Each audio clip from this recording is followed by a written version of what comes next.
ناکوزاد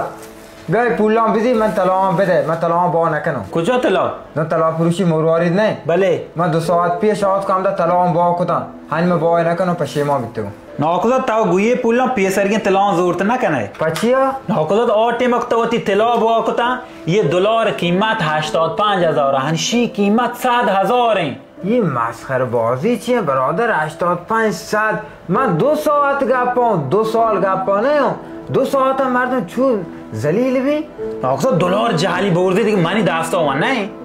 انی چرا ما اگر لوٹو وقت طلا وقت بزیرم دیگه چی پول بدم 20 میلیون 20 میلیون ما وقتی طلا پتا وقت بزیرم من 20 میلیون ضرر کتا ها یہ پولان دار مرا 20 میلیون زیرو پتا کن شده بیا ناکتا 20 میلیون کام تا بزیرم طلا بده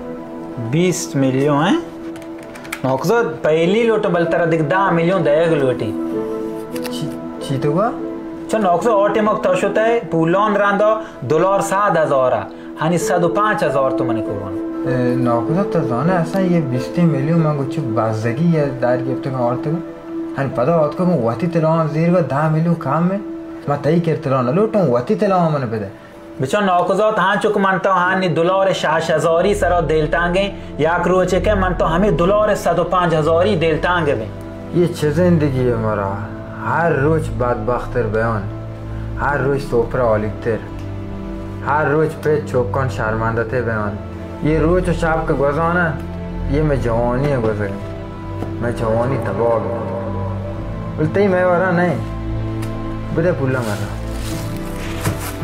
دست از من اگر